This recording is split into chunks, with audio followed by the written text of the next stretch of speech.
I'm Catherine Sofich with Metro.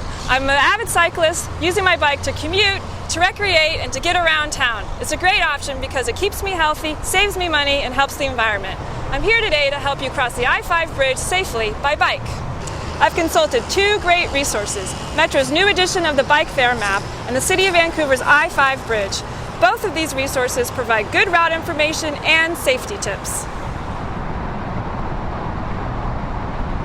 I've looked at the maps, I've checked the air in my tires, I got my helmet on, and my bike lights work. So let's get started, I'm ready.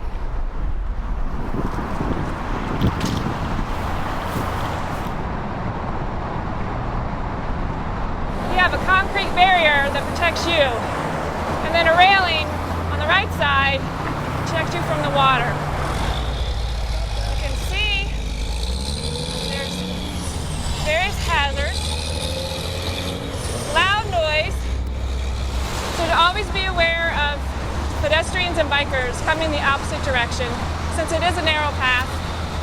There's no lights, so if you're going to ride across the bridge in the dark, make sure you have a good light set. Now we're on the downhill part, so you want to just make sure you don't get too much speed going. It's a little tricky right up here because the path gets more narrow. Whew! The minute you get off the bridge, it's so much more quiet.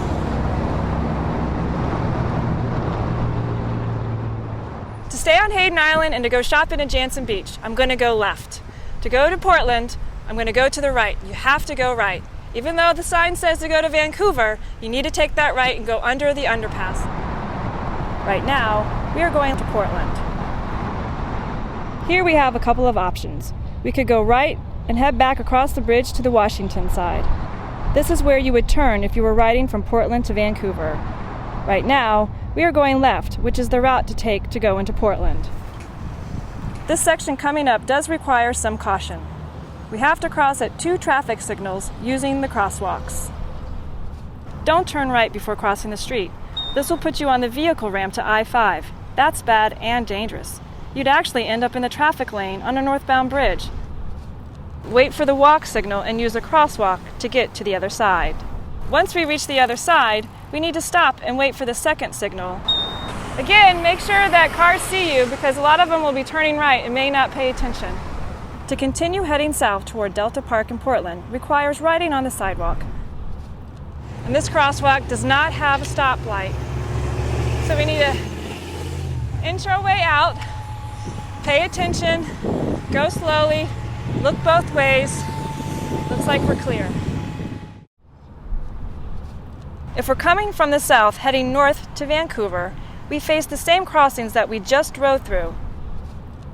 Be very careful when going across the last crosswalk. Remember, you need to make sure you go up the curb ramp and stay straight up the path. A number of times I've ridden across this bridge to take advantage of some of the wonderful places in Clark County to go ride your bike. Woo! And the big trucks create lots of wind, so be ready for that. Once we reach the other side of the bridge, slow down. We make a blind turn in front of the Clark Public Utilities building into the street. We may also encounter people walking across the street here, cars making U-turns and pulling in or out of parking spaces. So I've just exited the bridge and I can take a right into downtown Vancouver, or I can take a left onto the waterfront trail. Instead of riding on Columbia Way, I'm going to cross the street and take the path, which is much safer for pedestrians and bikers. Metro encourages biking and walking, and we want you to know that you can cross the I-5 bridge safely on bike. See you on the bike paths!